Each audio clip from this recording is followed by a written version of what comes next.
Hey guys, it's now the day of the grand map drawing experiment thing that we're doing this week. And so this is the bonus video at the end where I go through the audience submissions and some of my friends' submissions and so on, and just kind of like the final minute roundup. I try to check my feeds. I don't think I missed any submissions. I'm sorry if I did, but I'll add them to the gallery if I find out that I missed them or so on. So first off, link in the description to the gallery of all of the submissions from all the other people and so on, including some cleaned up versions of the ones you've seen in other videos today. So if you want to just page through those, and also if there's like a video of said thing being made, for example, there's a link to the video in that gallery. So that gallery is kind of like your master guide to this whole thing at this point. First off, we have Mumbo's Mountain from Banjo-Kazooie, drawn by Andrew, aka the Sad Games, aka the guy that's been in my videos for like a decade now. He just turned this one in, and so he drew the sort of black and white map, and he tried to map where the one-ups and the Jinjos are. And funnily enough, there's just a lot of overlap today. We also have an audience submission from Sir Ruto, who sent in another map of Mumbo's Mountain. They actually got in first, although it's not like any of these people could see each other's maps anyway. And they actually included the reference image here, so we can actually do this and combine them. And I've rotated Andrew's map to match Sir Ruto's map, so we have a more direct comparison. So now you can compare the map in the actual game versus the map by the two different people that submitted things. You can try to see how these varied a bit. It's interesting. I kind of wonder how well I would have done, because I really like Banjo-Kazooie, but I never replayed it over and over again the way that like a lot of people did that would have definitely cemented into their mind. So I think I'd mess up pretty quickly. I know that it's like a square-shaped like box canyon, and you come off of a weird entranceway, cross a bridge into that's over like a little pond, and then there's the area which they both got in the top left there, where I think that's where the monkey or the ape is throwing things at you like apples and stuff, and you have to deal with that. I didn't really remember the slope being there, to be honest. I remember the slope, the big oppressive slope, being in the way next to the spawn, but I don't remember the one over there. Maybe that one's less steep. I think the green one might be steep, and then you need Kazooie's like walk on the back legs trick to be able to get through it. But I definitely remember it being a circular shaped map, because there's an impassable ridge right in the middle of the map, which they both kind of got here. One detail is that both of them were trying to figure out how big and where to space the river, or the pond, I guess it is.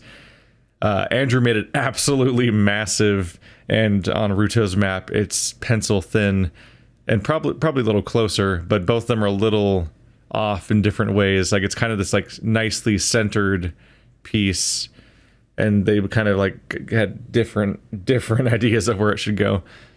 But then, yeah, the most memorable thing on the entire area is probably that big mountain right there on the top. I think that's the anthill, right? You turn into an ant. You go down to the bottom right corner, and with Mumbo, and you get your ant ability, and then go up there. I'm probably going to cover this game at some point, because I'm nostalgic for it. Although I've only done a 100% completion run once, whereas I think some of the people that elected to draw it as their map probably have completed it several times over. Anyway, up next, this is Submachine by... Oop, the username's not visible in the view I'm in. Also not visible there. The 148th Kakopo. That's a username that I definitely understand the reference in, and so on. I don't have anything to say here. It's Submachine. I've never played it. Apparently, Submachine is big, like the proper ones are, or something. I'm a little terrified, honestly, if this is all one game, because I've played two of the shorter spin-off Submachine games. I didn't realize that this is how big like the main ones are, assuming this is just Submachine 1 and not several of them. Don't worry, I'm not spoiling anything. I haven't particularly looked up close to any of this to like memorize any of it. I'm just seeing a giant Castlevania-sized map. Like, it looks like Symphony of the Night to some extent. I'm like, that's a lot for a free puzzle game. That's impressive. And then we have next up is Weary Joe and his take on the Dark Souls maps, which, funnily enough, are the exact ones that I did. I guess he did one map per day, whereas I kind of binged them all in one go. But we we both kind of ended up stopping at the same spot. It was a fun aspiration to think about doing the entire game, but then you start realizing, oh no, I remember too much of game. This will take an eternity. So if I'm ever going to do the entire game, it's definitely going to be a much longer term project than initially planned. Maybe I'll have special event days every now and then, or maybe we'll never come back to this again. But this is their take on Undead Asylum. There's a digital drawing, and you can see their videos of them making these maps via the links in the gallery. Each of these maps comes with a link to the video where Weary Joe made the maps. This is Firelink Shrine. He's actually the one who asked the original question, which was like taking my dare/claim and pointing it back at me. So he took the challenge alongside. I should look at really specific to. Yeah, that's what I thought. Yeah, I'm looking at the imaginary room that I made up on the left side of the screen, and yeah, he doesn't have it on his map either. I definitely just made that up. There's definitely some finer details I could have included. Like, I knew the water was there by the bonfire, but I just kind of didn't think to include that. Some of it's just like the space allotted because I chose to draw it on paper, and some of it's like just like how granular do we want to get. But I probably should have included things like the water a little bit.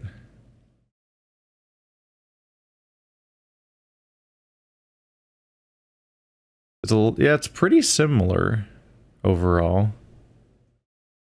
He did a proper multiple floor setup with separate screens, which definitely helps set this all up. It's funny how thoroughly Undead Asylum is just burned into your brain from playing the game. It's just a little starting zone, but like, look how similar these maps are to what I was drawing. Like, how many specific details are all being remembered and so on. Here's Firelink Shrine, where he's forced to stop using straight lines because there aren't really any. And so there's a lot of like squiggly going on here. But yeah, you have the connection to the catacombs, the Undead Parish, the Undead Burg, Lower Undead Burg, New Londo Ruins. All those different connections are being remembered here. It gets really granular. You can see a lot of similarities. I didn't focus as heavily on items. I'm not great at remembering items. I sometimes remember better that an item exists more so than what the item was sometimes. But like, you can see all these really specific details that are on both of our maps that really show how much this place is burned into your brain. And I think the biggest variability is going to be people's interpretations of like how long a room is, or what a room is shaped like, or elements of like which direction, like what direction certain parts of the blobbiness face. Like when you get to stuff like the area above the catacombs, for example, and things like that. Like you'd have to like really sit there and think about like, wait, which direction was that going in? Like, I know it's attached here, but like what cardinal direction does this all face? Here's the Upper Undead Burg.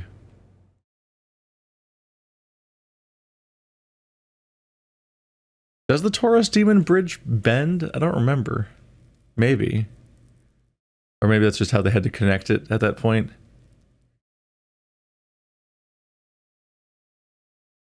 I have to orient myself a little bit. Yeah, so this is something that I knew I was forgetting while I was drawing it, but I just kind of never doubled back around to it. Like, I kept making a mental note to go back to it, and I didn't. It was just that right around here, there was this underpassage full of these like hanging undead dudes, and I just kind of kept thinking like, okay, we'll figure out how to attach that later, probably. And I kind of just kept going. I got all busy with the giant tower drawings and so on. But yeah, like a lot of really specific details definitely in common. Like you can recognize if you put these maps side by side, you start realizing like, oh yeah, they are trying to draw the same thing without like any of the labeling and so on. You just have to like warp my Sharpie children's scrawls versus like a digital art thing, and then rotate them to be facing the right direction. But you're like, hang on, these patterns, they match. What's going on here?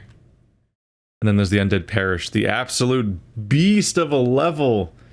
It just keeps going. Specifically, it keeps going in one direction, and you're like, how do I fit all this? And there's a lot of time to interpret, like, how big do I think every hallway and room is, and how do I proportion these out? And so you can kind of see like each artist's brain bias of like how long they think a particular hallway should be or shouldn't be, and so on. Some things get really lanky and some things get really chunky and so on. But you bet that traumatic encounter with the Black Knight at the top of that tower is going to be remembered and be specifically labeled in both versions of the map, or else. Fog gate to the gargoyles. Cut tail for wobbly gargoyle axe. Alright. Oh yeah, here, this is just me pointing out, like, hey, I cleaned up these drawings a little bit. I photographed them, then I skewed them to make them properly rectangular because the photos never quite lined up. I don't have a scanner.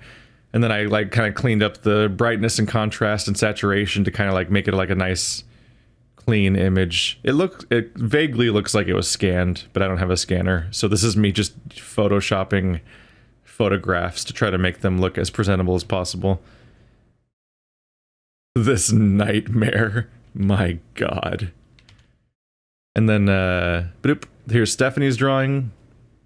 I tried to clean it up and then orient them around so that they all are vaguely shaped like the map that she was drawing. Like I put them all together in that vague configuration and cleaned up all the little doodles to kind of give you a sense of like the coherency of what they were going for. And then here's the bonus screen. If you want to see these in proper resolution, they're all in the gallery. And then here we go. Here's Bird's drawing of Chrono Trigger, which I'm going to go ahead and play us out with. So thanks to everyone who participated, and this was just a fun, silly experiment, and this was neat. And it's fun seeing what people fixate on and what people, what particular cherished game people went to. And yeah, we had 2 Dark Souls people that did the exact same 4 zones, and 2 people that drew Mumbo's Mountain and Banjo-Kazooie, which is a fun detail. And Bird actually submitted a gallery. What? My brain's dumb today, apparently. Bird actually recorded a video talking about his map, so I'm going to go ahead and add that in here. See you guys next time. Hey everyone, this is my map. It's perfect, isn't it? Now, so I'm participating in Keith's little project that he did here of drawing various maps from video games just purely from memory. I have no idea how Keith is going to try and fold these video segments together, so I'm just talking a little bit so that he can cut stuff, he can do whatever he needs to. He can leave this entire thing in and reveal how much of a fuckboy I am.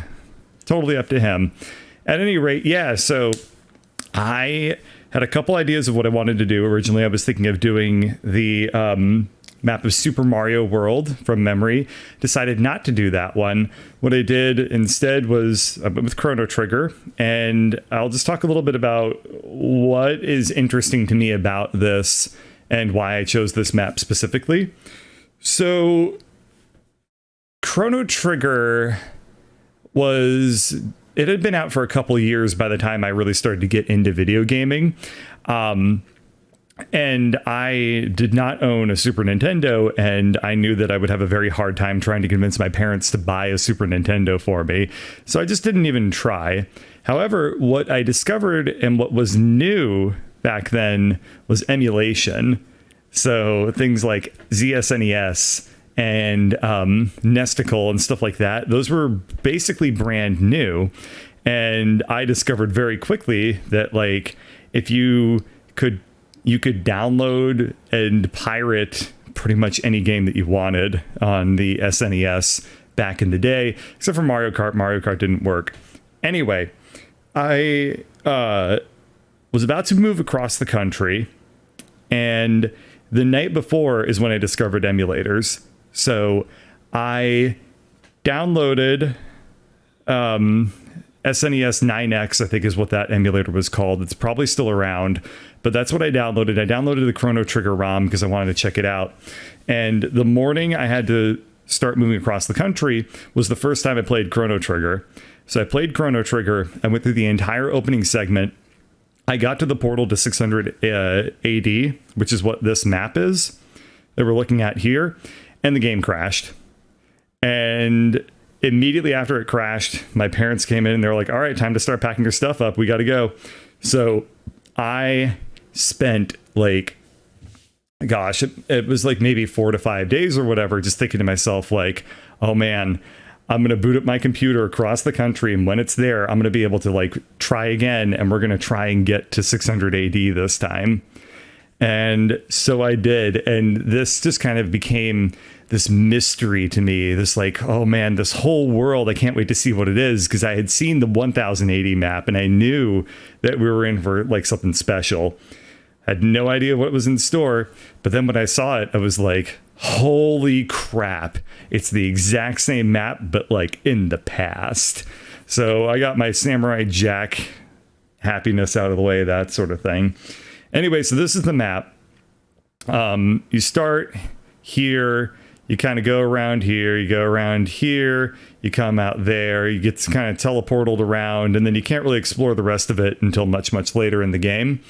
But I knew this area really, really well. I knew this map really well. So I decided I'd take a whack at it and see what would happen.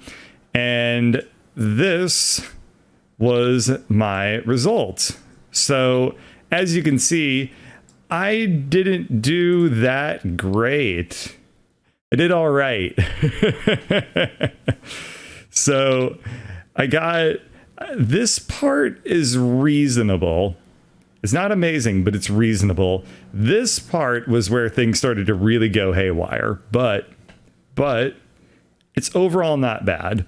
So, you know, let's just kind of zoom in a little bit and see what I did here. So I drew all this in Procreate. This is using the Procreate pencil tool that's built into the software, which is why I'm not like doing a commentary over me like drawing it live, because I couldn't record my iPad.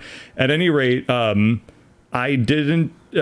So lesson number one is that the Procreate pencil tool is not very good looking. Like, look at this like weird scratchy, like, oh, it's so bad. But, you know, I did what I could.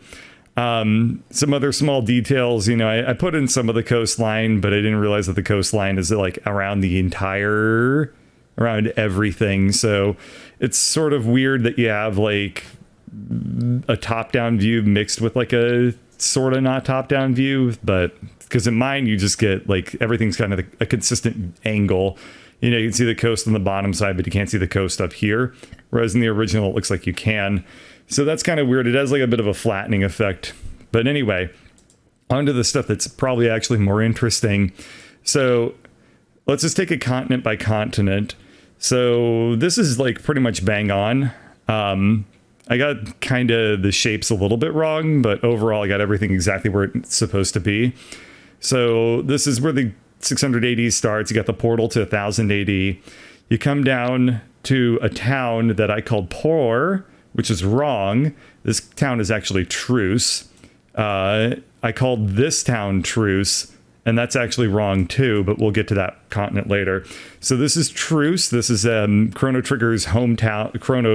Not Chrono Trigger, that's the name of the game. Chrono's the main character. This is Chrono's hometown, but in the past. You have the Lost Woods, which is over here, leads up to the castle, the Guardia Castle, which is up here. You got the Cathedral, that's the first dungeon where you fight the Yakra. And then at the start of this game, Z Bridge, what I think is called like Zenny Bridge, Zian Bridge or something like that. It's broken, but later on it gets fixed. There's this little island here that I called Luca's House. Luca's House doesn't actually appear until 1080, but you know, there it is. If we come down here, we're now on this continent, which probably has a name, but I don't know what it is. This is 1080. I pulled up the wrong map. Okay. Where's 680? Here we go. This is... Oh, I think I must have pressed some button to make them both the wrong era. Okay. So now we're looking at 680 again. And... Okay. Okay. So again, I got everything roughly where it's supposed to be. The scale is like totally wrong, but I got it kind of right. So you cross the bridge and you come to this one town. This town is called Dorino, and that's over here. And I put the Masamune. So this is a mountain that you climb up and you get like a special sword. It's like a huge quest in the game, actually. I put that over here and I wrote Masamune, but obviously that's kind of totally wrong. I don't know what I was thinking. You got this desert with a little house in the middle of it. It becomes a forest cathedral, but in the beginning it's a little house, so that was kind of something I got wrong. You come down here to this town. This town is actually Pore, or Poor, or whatever, so that's this name, but it's here. There's also a quest where you pick up the Sunstone from here, so I wrote Sunstone, and I just pointed to the mayor of Poor's house. And then there's some woods over here. You can actually enter these woods, and a character called Frog lives in those woods. He's a person. Anyway, so you come over here, and you go into this little cavey, and I called this Tunnel to Magus. It's probably got like a better name than that. But that pops you out over here, which I kind of drew as this little island. And I remember there were some woods and there was a tower in the middle. And so this is Magus's tower. Then you go away for a while and you don't actually come back to any of this stuff until much later in the game. So little Nutsack Island up here is supposed to be this island, but I got it confused with the 1080 map.